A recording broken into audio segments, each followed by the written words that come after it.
Welcome to the West Sport Show. In this episode, 7 things Freo need to change. West Coast's night of nights, some more rule changes proposed by the AFL, and a little bit of AFLW. We are brought to you by TabTouch. Got the touch? Download the TabTouch app today. Imagine what you could be buying instead. For free and confidential support, visit gamblinghelponline.org.au. It's Tuesday, and I am joined by Craig O'Donoghue as usual. Cod, how are you? Well, it's fair to say from a footy perspective, F's for footy and F's for Flagmantle and F's for Fremantle and F's for finals.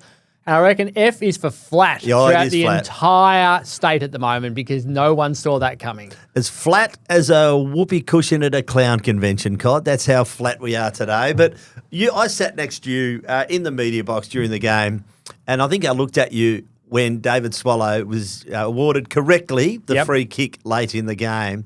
And I think I said to you, wow, you cannot make this stuff up. You cannot write this narrative beforehand, can you? No, well, Hollywood scriptwriters would have turned around and gone, you're taking the mickey, aren't you? You're like, for him to have the ball in his hands, but for also the way it all panned out that Fremantle were down by so far, then they get back in front and it's Luke Jackson to kick the winning goal after going forward. And Nat Fyfe had an influence in those last few minutes. Great contested mark on the wing. Yep. And the kick to Tracy across the ground was also fantastic. Yep. And then Swallows got the ball. And it's like, I don't reckon either. I didn't think he could kick 50. Did you think he could kick 50? I thought he'd kick something. Right, I thought he'd kick something because and he only needed to kick something. I just thought if he's got the ball in his hands, this is preordained by some mystic figure upstairs. It's just the way it works out. Something was going to happen for that to go through for a point. Even if it was rushed off the hands or something was going to happen. And we talked the other week about the challenge of a footy club and its fans living through years and years of heartache. And the fact that it went through for a goal, went back to the middle, and gave them 9 seconds to win the centre clearance and score. Which you'd give them which could happen. Yeah. And then you get but by the way, it's touched Neil Erasmus's finger, and now you can't win the game. Footy can be so cruel on fans sometimes. It can be cruel, but the fact is they lost it in the second quarter. So 2 goals kicked collectively in the first quarter. I thought it was a classic finals game, lots of pressure on. And then a combination of 11 goals kicked in the second quarter, 7 of them to the Gold Coast. So that's where the game was lost. I want to raise one thing with you. Late in the game, Luke Jackson kicks that goal. They've got the momentum. Why put the shutters up? Why not try and win the game rather than try and save the game? Yeah, so it was interesting. Like Damien Hardwick was talking about this on AFL 360 last night where he mentioned that the runner isn't allowed to go out inside the last 2 minutes of the game unless a goal has been scored. So Fremantle, it looks like we're going with, well, we're not going to score another goal. We don't want them to score another goal. This is probably the last opportunity we have to get a message out to anyone. So the message gets sent out to Josh Tracy. You go back now because this is the only time we can come out and talk to you. But it did feel early, didn't it? And that allowed Damien Hardwick then to go, they've sent him back, get Mac Andrew back as well. And then suddenly Josh Tracy is playing as a genuine defender against Mac Andrew, who's now a forward. As opposed to Josh Tracy being an intercept player with no one to worry about. And it was that extra minute of time turned him into a player that he isn't, and he wasn't well positioned for when that ball was kicked in as a result. And he'd done a ton of work, Josh Tracy. Yeah. So, but if you've got the momentum, why not harness it? Yeah, because there's still enough time for the opposition to get the job done. 3.5 minutes is a hell of a long time. It was probably a minute too long, wasn't it? Yeah. The 2-minute drill is called a 2-minute drill for a reason because it goes for 2 minutes, doesn't go for 3.5, and they just ran out of time to be able to defend for that long. Because the reality is you need to make 0 mistakes along the way to get your 2-minute drill to work. The one mistake will cost you the goal. And we've seen over the course of the year that they've been able to make those 2-minute drills work. But this time they made the mistake with Luke Ryan not kicking it to the boundary line, kicking it 10 metres in. There's mistake number 1. They didn't have enough players at the contest, which allowed Bodie Ulan to fly. There's mistake number 2. Then Tracy's caught behind. There's mistake number 3. Then they lose the centre clearance, which becomes mistake number 4. And Brendan Cox lays the tackle too early, which is mistake number 5. So if you make 5 mistakes, you're going to lose most times. But you can't afford to make 1 when you're spending 3.5 minutes trying to defend under that sort of heat. And the emotion are palpable. So first there was Nat Fyfe, obviously, and then in the rooms, Michael Walters. So he wasn't playing in the game, but he's announced his retirement as well. So you're right, it is a really cruel game, and it was palpable the emotion in the room. So you were in the rooms. rooms. You've been in there most There were a lot games. of tears. There were a lot of tears. Josh Tracy I spoke to. He spoke really well under the circumstances. There were a lot of tears in there. It's have I seen scenes like it before? Yes, of course I have, because finals football, there's only one premier every year. So at some stage, every team's going to feel the way Fremantle felt on Saturday night. But it always does drive it home when I think it's because it's almost disbelief for the players after it's such a long season. They'd had a good year. And when it comes down to 1 point and all the what could be's start rushing into your mind and, there's no next week, it's understandable how it just gushes out of you. Yeah, even if the game's over with 10 minutes to go or 5 minutes to go and you get the realisation, we've lost. That's different to we're going to lose. Oh, hang on, no, we're going to win. Oh, now we've lost? What do you mean? The game's over like that. Everyone's like, you're not mentally prepared for it at any stage at that point. So that's where the rooms would have been so emotional. But I'm a big believer that your weaknesses get exposed from the entire season on the biggest stage of finals. And I thought when you look at the way they've played in their winning run, their weaknesses during those runs were exposed during the finals, and the main one being their inability to stop teams from having one big quarter. So 7 goals in the second quarter against Gold Coast. The final round of the season, Bulldogs kicked 7 goals in the last quarter. The week before, Brisbane kicked 5 in the third and 5 in the fourth. In round 22 against Port Adelaide, it was a big one, wasn't it? 8 in the second. The previous week, 5 by Carlton in the first quarter. In the Derby, 5 by West Coast in the last quarter. Against Collingwood at the MCG, it was 5 goals in the second quarter. Hawthorn here, 5 goals in the second quarter. And St Kilda also kicked 5 goals in the second quarter against them. So when the momentum got going against them, they weren't able to find a way to stop it. They needed the break to be able to calm down, get spoken to by the coaches, and be able to figure it out. And it looked like that when it got away from them during the second quarter. They were hanging for half time, and Bailey Humphrey goes bang, bang, bang, and suddenly you're not going to win a final when you're having to fight back from that too often. 3 goals in a quarter, Bailey Humphrey. I mean, it's just... And so let's talk about the 7 things you wrote about in today's paper. So that's pretty much one of them. It's slow starts and also momentum swings and being able to halt that avalanche of goals that Fremantle's been unable to this year. That's definitely one of them. Yeah, so when you look at the 7 things that they do need to fix, halting momentum is definitely one. Conceding 5 goals in a quarter more than any other finals team. So we shouldn't be shocked when Gold Coast then kick 7 in a quarter because the Dockers had shown that they struggle to halt momentum during games. If you do that, you're going to be in trouble on the biggest stage. And that's exactly what happened. Gold Coast got away and they couldn't stop the 7 goals, which ultimately costs you the match based on 1 quarter of footy. It's not as if they didn't have a truckload of forward entries, did they? They just got the job done, Suns, in that second quarter. Yeah, and they didn't have a truckload in the first quarter either, but they were kicking goals. They were kicking points in that first quarter. Got the first point after 12 seconds, and it just kept on living down there for another time. So that's one of the 7 things. Another one I've got down here is retain and recruit. So we've already seen that they have retained Neil Erasmus. He's signed for 3 years. Will they retain Liam Reedy or will he go to Carlton? You've got to feel that he will probably leave, but they can't afford to lose anyone else. You don't trade out players when you're in this position. You get players in. And we know that teams are going to get better. Brisbane are going to get better. They're going to get Oscar Allen in. They're going to go and get Sam Draper in. Yeah. Always St Kilda bringing players in. Geelong always going at Jeremy Cameron and Bailey Smith and all these other guys. They have to bring players in to get better. So what specifically do they need? Because I would suggest there's 2 areas. One would be a bigger body in the midfield and the other would be some precision kicking from half back. And they may already have that I think they do have that in their midst already. But the bigger body. Yeah, so the bigger bodied midfielder is crucial. So they've got Caleb Sarong, Andrew Brayshaw and Hayden Young as their big 3. When you throw Shea Bolton in there with Sarong, they're really, really small in that centre square and they're going to get pushed off the ball like that. So I think they need another big body. It could be Matt Johnson. It could be Neil Erasmus. It could be Nathan O'Driscoll. Or they could go and find someone who's not getting opportunities elsewhere, who is just a big body to throw in there and bash and crash. Because in that last clearance, Alex Davies isn't a big name in footy. Gets it to Rowell. But he's gigantic. Yeah. And he won the ball and he got it to Rowell and they got it forward. I think generally speaking, it was a pretty good midfield battle at the weekend on Saturday night. Caleb Sarong had a mighty game. Brayshaw was good. Young in patches was good. Anderson, Rowell, Alex Davies, who's really come on this year. But of course, as you said, that last clearance, really, really hurt them. I think Cooper Simpson could be the missing piece in defence. Just another really good kick coming out of the back half, but you also need someone who can lock down. That's the thing. They need to develop a specialist small defender because it can't be Luke Ryan. He's much better with ball in hand and marking the ball. Intercept defender. And we talked about it last week when we interviewed him. He's been doing a lot of that this year. I don't think it's Heath Chapman. He's too tall.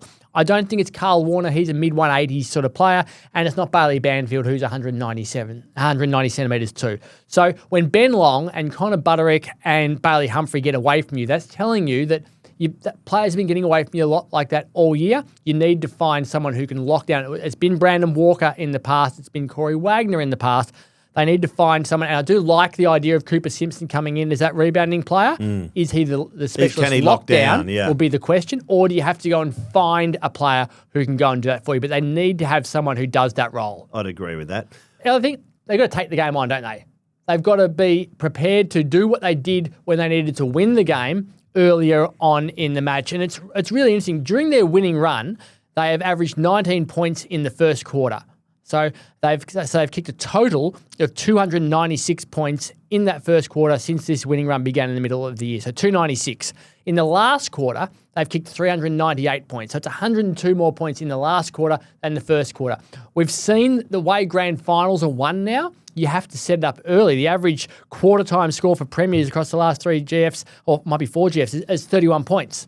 You've got to kick your score early. So punch them in the face at the start of the game. Don't stand back and defend and then punch them late. Don't get through to the 12th round. Knock them out in the first round. And I think if they can do that, that will make an enormous difference. I felt like they had some great wins this year. GWS on the road, Gold Coast on the road, Collingwood at the MCG. Some great wins at home. Hawthorn late in the season. Fantastic win at home under pressure. But they haven't really put teams away that they should have put away. And it reflected in a percentage of 109 at the end of the home and away, which was the worst in the 8. So that is an area they have to address. Yeah, improving Put teams away, get the percentage rewards. Absolutely. You have to have a good percentage. Without a good percentage, you drop down, and that's the only difference between being a top 4 team and having a double chance and being in an elimination final, because their percentage was 109, Collingwood was 122. They won the same number of games. So it was poor final terms specifically against Adelaide, GWS, North Melbourne, West Coast, and the Western Bulldogs. There's 5. And that hurts you just as much as getting flogged by Geelong and Brisbane. Yep.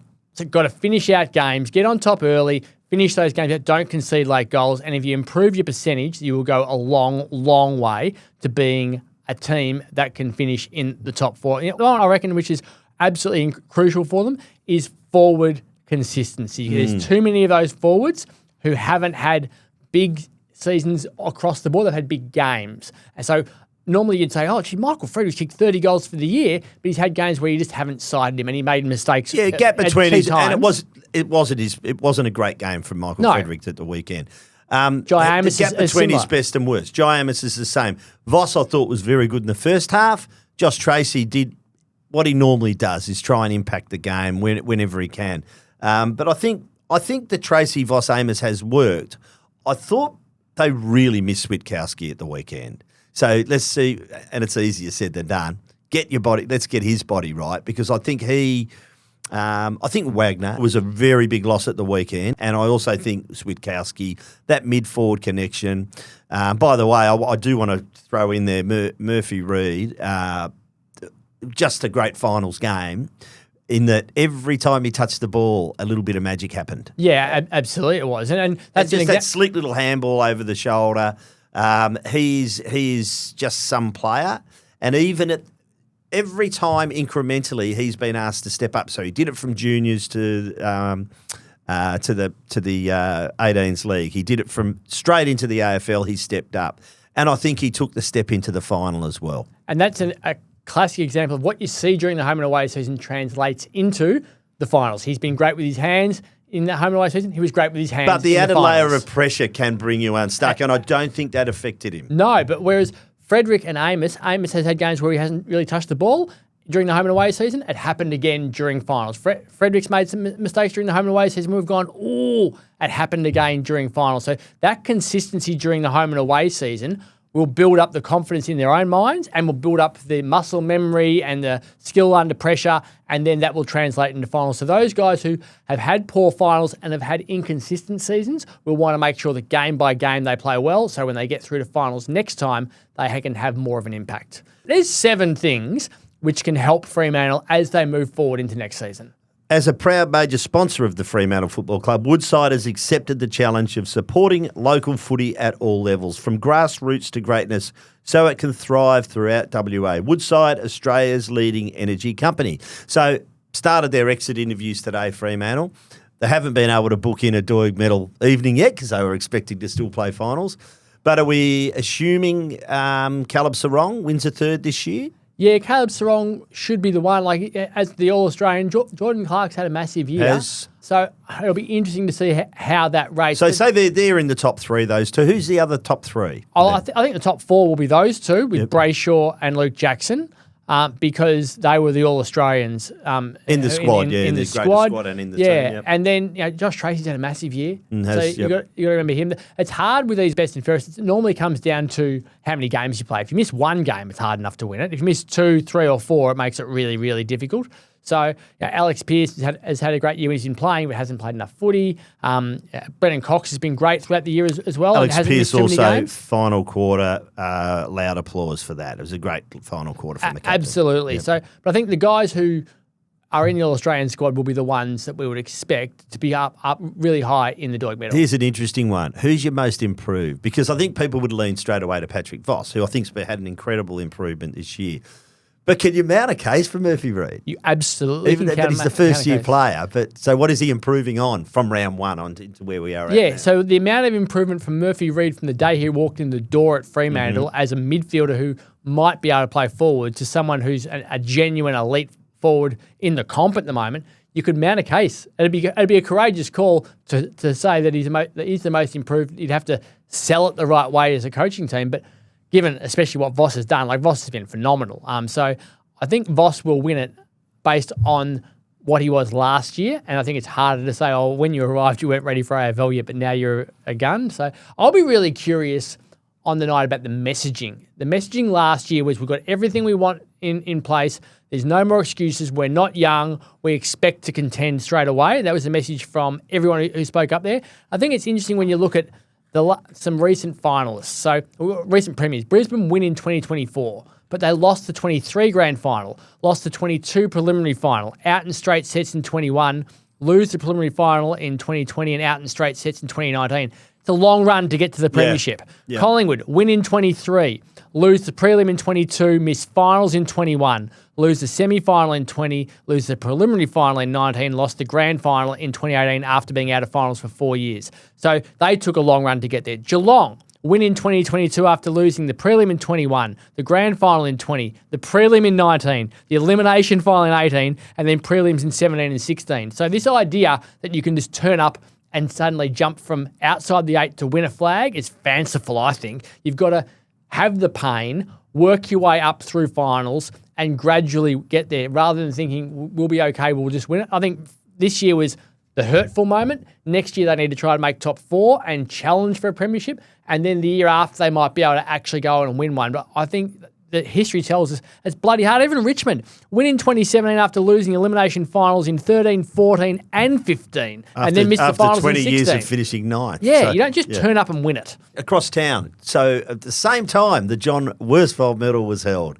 The West Coast Eagles best and fairest. I think we all predicted the winner, Liam Baker, with 338 votes. Reuben Ginbey, runner-up with 286. Harley Reid, 267. Jack Graham, 254. And Brady Hoff rounding out the top 5 with 252. Emerging Talent Award to Clay Hall. And the Chris Mainwaring medal for Best Clubman, won for a third time by Liam Duggan. No great surprises with any of that? I think Clay Hall, as the emerging talent, surprised me a little bit. Job Shanahan? Well, What it says to me is Clay Hall's been around for a while and is now at the emerging talent. It shows that they're having trouble really bringing a lot of guys through. Like Tom McCarthy's had a great year. Yeah, had half a year. Had half a year, yeah. So I mean, it's always hard to work out who your best is and what they were relating to. But yeah, you'd want your emerging talent to, I would have thought, to have had less experience in the AFL system and have, whereas Clay Hall's had to wait and bide his time to get an opportunity really in the team. But yeah, it's an interesting one when you look at how long they've been rebuilding for, and he's been in the system for quite a long time to be the emerging talent now. So they need a couple of really good wins at the in this year's national draft. So the news now, so we knew Oscar Allen had asked for a trade, so he's expected to join Brisbane. Liam Ryan has confirmed he wants a trade to St Kilda, the club of his choice. And now Campbell Chesser has asked for a trade, and it looks like he will be Carlton bound. What can they get for Liam Ryan and Campbell Chesser? So I would have thought that Liam Ryan is... One more year on his contract, so you either keep him or you get something. You got to get something, I think. He's at the age now where you got to get something. St Kilda don't have much to give this year, so it's going to be a future pick. So I would have thought a pick around 30-ish.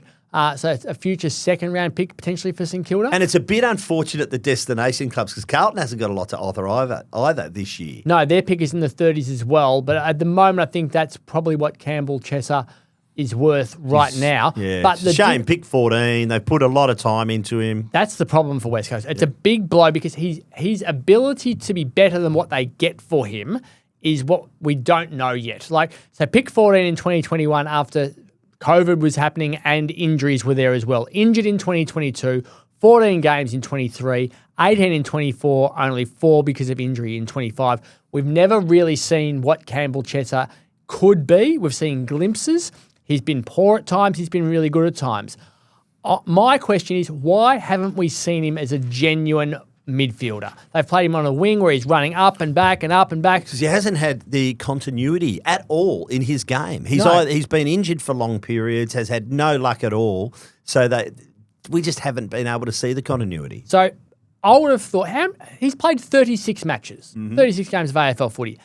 Just take a stab in the dark. How many centre bounce attendances has he had from those 36 matches? Stab in the dark. So it's going to be lower than I'm going to assume, say, 20. 32 is the answer. Okay. 32 in 36 matches. Jack Petrocelli, across the last 36 matches, has had 190 centre bounce attendances. Zane True played 11 games, had 98 centre bounces. Jai Cully played 8 games and had 72. He's played 36 games and been in the middle 32 times. He's a big body. He's an explosive body. You've recruited him as a first-round pick. He should have been thrown in and just said, go and play there and just see how you go, because they never found out. They never gave him the love. Everyone wants to be in the middle of the ground. If you don't give the player the love and say, here's your chance, and someone else knocks on your door and says, hey, we want you. We think you can play centre square. Even if you can't, that player will go, well, they want me there. And I remember you were interstate, and I was on ABC Radio last year, and Luke Shuey was doing the interview there, and I said, what chance of Campbell Chesser playing midfield? And he goes, yep, he's been told he's in there today, and he had one. Okay. So he's going to walk away from that game going, really? So he'll get opportunities at Carlton. Yeah, they need that sort of player, and so do West Coast. It disappoints me that they didn't give him the chance to, when they're getting flogged, given him to throw him in there. 3 years? They gave him 2 years, I think, was on the table. So, but it's hard with where they're at. And with his injuries and all that sort of stuff. But yeah, I think it was more positional stuff for him. And the problem they also have is their top 30 picks since 2016 is abysmal. So Daniel Venables clearly lost him through injuries. You can't do anything about that. Jared Brander didn't work out. Oscar Allen leaving now. Liam Ryan leaving now. Xavier O'Neill wasn't good enough. Campbell Chesser leaving now. Ruben Ginbey and Elijah Hewitt look like they're going to be long-term players. Fantastic. So it's their ticks, yeah. Harry Barnett and Kobe Burgill, I've got nothing out of either of them. Harley Reid, obviously fantastic. Archer Reid, Bo Allen, Jobe Shanahan, they're looking like they'll be their future players. But you can't have that many guys in the top 30 and miss out on them becoming either long-term players who play until they're mid-30s. You lose Oscar Allen and Liam Ryan that as well. Or guys who just play at all. There's a lot of misses in there that they'll regret at the moment. So we'll get on to the AFLW in a moment. I just wanted to have a quick talk about the other finals games at the weekend. So Thursday night, the Crows, you've got to hand it to Collingwood. Really had a staggering finish to the season, got the job done. They're now through to a preliminary final. Ned Long onto Jordan Dawson was a fantastic move. Darcy Moore had not played like that for 2-3 seasons and produced it. And I thought it was a remarkable performance given he was a bit down and out early too, made a couple of costly errors and found his way back into the game. I think it was sort of helped a bit by the way Adelaide was kicking the ball into that forward line, which perfectly suited Darcy Moore. But then again, there was elite pressure coming from the Collingwood midfield. So I'm not sure how far Collingwood could go, but I was mightily impressed with that win. I think they can go straight through to the grand final. Now they're in a prelim. Home prelim, week off, older team, built for finals. They look like a team right now. When you see the team. Jay DeGoey. Yeah. Is he their real measuring stick, Jay DeGoey, Jordan DeGoey? I mean, he's up at the right time. Can win finals off his own, but just like Bailey Humphrey did the other day. Those are the types of players, big body midfielder who can kick goals. Everyone wants them because they win your finals. Kudos to Isaac Quainer too. Copped a lot of booing from the Adelaide crowd for something that was really out of his, we know what it was about, but it was wrong. Ridiculous is what it was. Third highest rated game of the season. So that's how you answer your critics. Well done to Isaac Quainer. Friday night, Geelong v Brisbane. I thought Geelong defended well. They attacked well. They pretty much got everything right. They got the tactics right. O'Connor onto Rayner. Mullen onto McCluggage was massive. That was his lowest rated game, I think, of the season, McCluggage. So they've got some real weapons, Geelong. I did want to raise one with you, though, and it pertains to Collingwood as well. It's this week off after a week off. So you're not playing much footy in a month. Yeah, we think that it disadvantages the team that has the week off. I don't think we've got enough data yet to be 100% certain on it because it feels like it's swinging back a little bit. Eventually they're going to go to the pre-grand final. Yeah, it feels that way. Because it does clearly help out the bottom-end teams right now. If Geelong and Collingwood lose the prelims, then we've got massive, massive issues. Yep.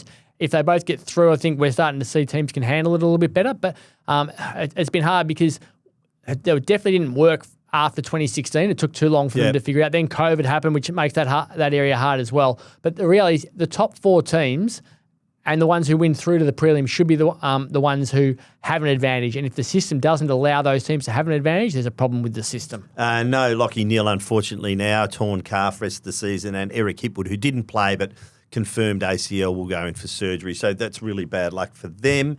It does, however, set up a Q clash, which is just going to be a phenomenal watch. Saturday at about 5 o'clock, if you had have asked me what was the game of the round, I would have said GWS v Hawthorn. It changed about 3.5 hours later because we had just an epic here at Optus Stadium. But that was some game, the GWS Hawthorn. So Hawthorn got off to a bit of a second quarter, got a bit of distance in the game. Kudos for GWS. They were 2 players down and managed to claw back the lead early in the last quarter. It was a really good comeback. But then equal credit to Hawthorn, who were able to just withhold the momentum and get the game back on their terms. I thought it was a really mature performance from Hawthorn. I thought, and the really interesting stat that jumped out at me is Jai Newcombe has now played in 3 finals and has been the number 1 rated player in each of those finals. Built for finals, isn't he? So you know who Adelaide will be having a look at this week. They'll be looking directly at him and saying, we've got to find a way to stop him. My son was watching him be interviewed after the game and he's gone, his head just looks like he wants to put it down and win the footy. Like he just looks like he's got like that head. Yeah, he goes, have a look at him. He looks like he wants to put his head over the ball and get smacked. And I say that's exactly what he does. You know what stood out to me that game, just from a general footy perspective, is how good that stadium is when full. Oh, isn't it? Yeah. So I've said before, every time I've gone there, seemed to be a good lot of noise. Really good sound. It's a great size for an expansion team. You're really close to the action the entire time. So if you're a fan and you want to travel somewhere, whilst it's great to go to the MCG and all that sort of stuff, when West Coast or Freo go to GWS, you get so close to the game and it's so cheap to get tickets. Yeah. That's a great place to go and watch footy from. Great place to watch footy from. Unfortunately, not a great precinct. It's not a bit soulless out there. No, but from watching the game perspective, it is a fantastic venue, and you get the feeling of atmosphere straight away. You are on top of the game, and it looked like that. It felt like the crowd was on top of the players. And I think that adds to the atmosphere when it's full. So a bit of diving over the weekend, Cod. I know Justin Longmuir was saying it should be a $10,000 fine for whoever does it. What's the answer? They were really hot on it for a while, the AFL, but they haven't been so in the last couple of seasons. Yeah, I'll be curious to see what actually happened in the 5 or 10 minutes before the Cam Rayner Whether they were warned, stop it, boys, stop it, boys. Yeah, if Brent Wallace, the umpire, is saying, if you touch him again, then I'm paying a free kick, and Cam Rayner heard that and got this one and then went down, then the umpire's gone, you can't afford to be black and white with your answer like that. I'm assuming that didn't happen, though, because when the AFL did come out on the Saturday and say the first one was wrong, the second one was right, well, notwithstanding the second one wouldn't have happened without the first, and they're right, though, the second one was on. But wouldn't they have also been a bit more transparent and said they had several warnings before? But you can't just give a warning. You can't just say if you touch him again. If you touch him again, it's if you actually belt him again, that's different. Hey, boys, I'm watching. There's plenty of that sort of stuff which goes right in the middle of the back, and that deserves a free kick. This one wasn't one of those. It just wasn't a free kick. We don't want those incidents happening 80, 90, 120 metres off the ball. Well, the 2-goal swing's too much. Yeah. And fortunately, it didn't affect the result of the game. Would you be happier with if the first kick's on and the second, let's say the first kick was on, okay, so it's a goal. With the second one, would it be better just give the infringed team the centre bounce? Just give them the free kick in the centre? Well, the problem was... a lot for 2 goals. Players used to take advantage of the guy kicking from the goal line and send him into the fence or send him into the post as well. And that was where the deterrent was, well, we'll put it right here in front of you. Or it would be a high tackle or something like that. They'd really make them earn the goal. So I think people would be happy to hurt someone badly and have the free kick back in the middle where you can defend again rather than having it on the goal line. So that's why it's free kick where the incident occurred. So you're occurred. okay with the double goal? When it's on? When it's on, yeah. You can't give discretion for where the free kick has to be. It needs to be in a specific spot. And if you downplay the severity of the free kick and put it back in the middle, then people will take advantage of it by genuinely hurting someone in those situations because they'll be happy to give it away if someone's on fire. Now, just on the rules, so grand final week, I think maybe even Brownlow medal day, so the Monday of grand final week, the AFL Commission will consider some changes to the rules. One will be the last kick handball between the arcs, out of bounds. It's a free kick to the opposition team. A deliberate tap, deflection or punch, free kick. Accidental tap or deflection, throw in. Between the arcs will still be insufficient intent. Interestingly, this has been used in the AFLW. It's been used in the Sandful for a number of years between the arcs. Only has produced on average 2 more free kicks a game. I'm happy with this rule, by the way, but I don't think it's going to make a massive change. I don't like the idea of it including spoils. I think you should have every right to spoil the ball out of bounds in a marking contest. I think that's part of the game. There have been some pretty deliberate spoils, so maybe that just comes down to... It's a skill, though. It's a skill to be able to, one, spoil it, two, spoil it the right direction. No, I don't think you do. Like, you should be allowed to just, if it's a poor kick and all you can do is punch it out of bounds, I have no problem with that because I still believe that ruckmen matter in the game and clearances matter in the game. So it's part of the game. So you've won that battle by punching it out of bounds. I've got no problem with that. Kicking it, if you want to say kicking it out of bounds, hand passing it out of bounds, that's fine. That's a skill you should have been able to execute in a different way. But you shouldn't have to punch the ball that way back into the field of play rather than punch it that way to get it towards the boundary line. I think if the kick hasn't been able to be good enough to give the forward an advantage, then the defender should be able to use the boundary line as your friend still. The other changes, one is going to be 5 on the bench, no sub. So I think that's a good rule change. It'll still be capped at 75 rotations, so it doesn't mean you're going to get more rotations. It just means you'll have another player on the bench at any time you want to choose to bring him on the ground. It feels to me like that player will be a ruckman as well. So I think it's going to help the ruckman. Sean Darcy has been a 60 to 65%, or sometimes 70% game time player when Luke Jackson's in the team. And we used to see the backup ruckman spend a lot of time on the bench. Given there's no increase in rotations, I think that second ruckman will become a genuine ruckman now as opposed to a pinch hitter, and they'll sit on the bench for long periods and then come on to do the centre bounce work. So everyone will be after that second ruckman, and a Liam Reedy, who we talked about earlier, will suddenly be getting phone calls from other clubs saying, we definitely want that type of player. Well, good. I hope he He'll gets have a the career opportunity. as being the backup ruckman who sits on the bench for the majority of the game. Ned Reeves is another in that category as well. And the other one, the hardy perennial, something close to is the bounce. So they're looking at banning the bounce and just having a throw up. I, again, hope that it's retained in some form. I just think the game will lose something without that opening. Just open each quarter with a bounce. So I don't think you can ever open each quarter with a bounce. I know you don't. Umpires won't practice it. Yeah. Like it takes a lot of work and a lot of practice. It's like playing golf. You know, you have to constantly drive the ball. You have to constantly bounce the ball. They have to change the ruck rule in general right now to stop players from being able to step over the line and hold on to their opponent or block their opponent with one hand. We want ruckmen running, jumping, and tapping the ball. That's what you need.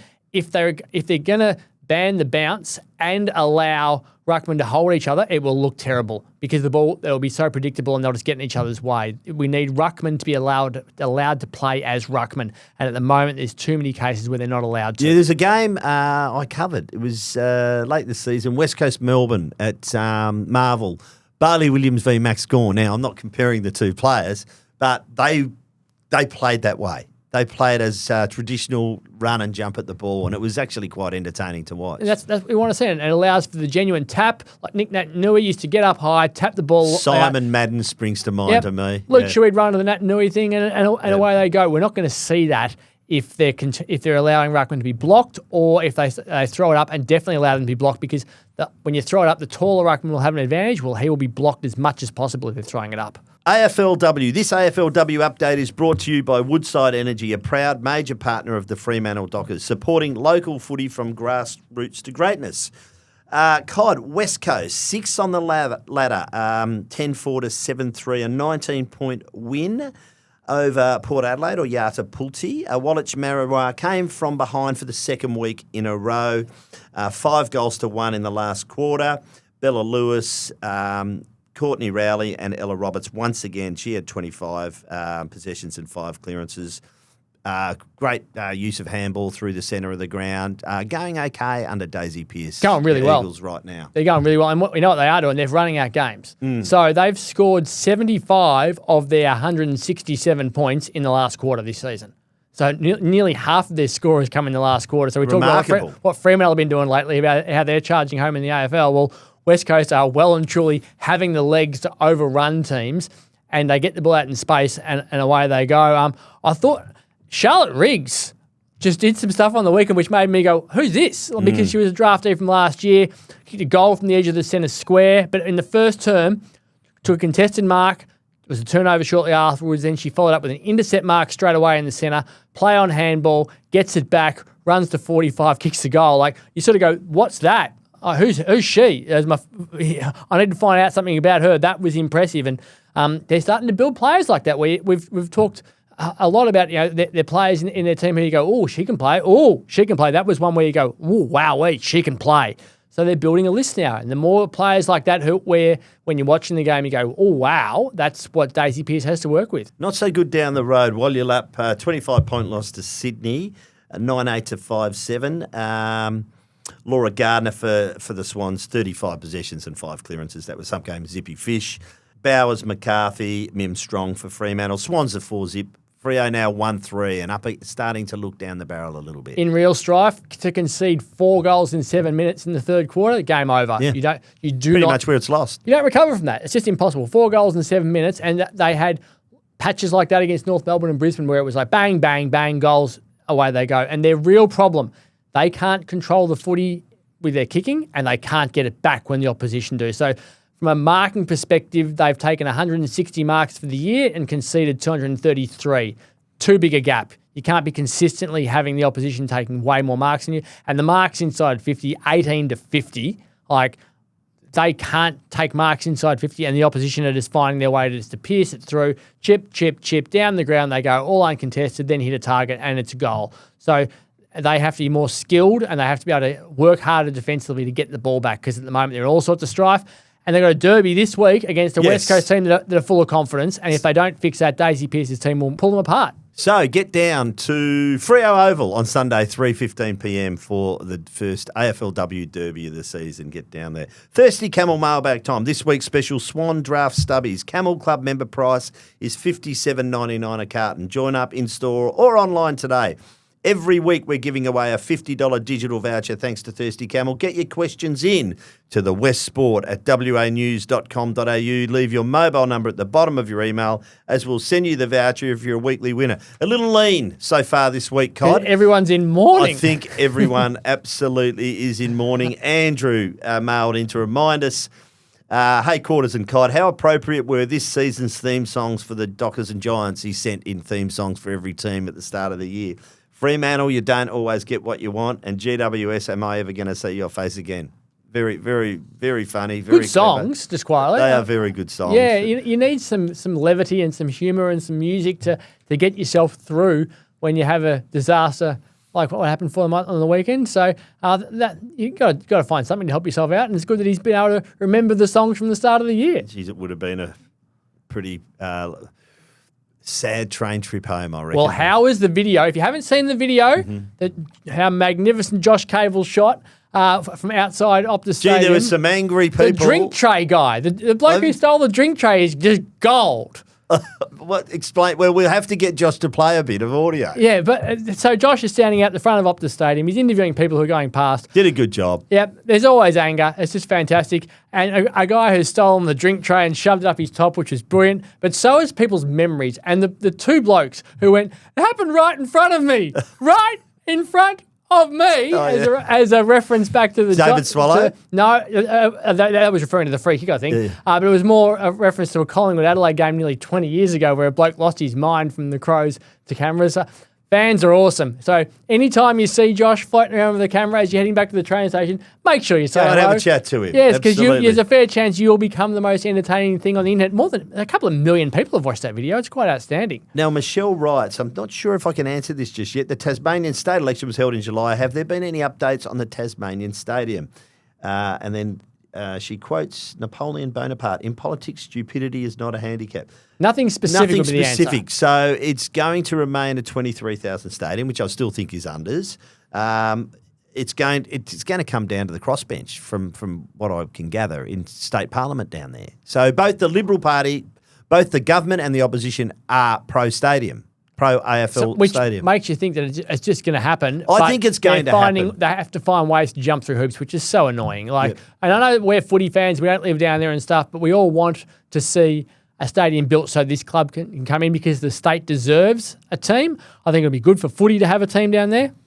So you've got to think it will happen, but there's going to be some negotiation along the way between people to make sure that something happens differently to the way it's been proposed or someone gets something as a kickback. Come on, Tassie, get it done. Just have a look at how other capitals have benefited from stadia or just infrastructure improvements. Adelaide Oval springs to mind. Optus Stadium here. Just get it done. It's going to open up your city. Imagine if it was Tasmania versus Fremantle Fremantle last weekend. Unbelievable. And it was a 1-point result and a local Tassie hero had kicked the goal to win. The joint would have been going bananas. With the town, Hobart would come alive. I agree. You have been listening to the West Sports Show. We've been brought to you by Tab Touch. Got the touch? Download the Tab Touch app today. Imagine what you could be buying instead. For free and confidential support, visit gamblinghelponline.org.au. Remember, you can watch or listen to this podcast on YouTube Music. Leave us a rating and a review, and don't forget to follow this podcast so you don't miss an episode. Thanks, Cod. We'll get you back in here on Tuesday to talk about the semi-finals. Can't wait, Quarter. See you next week.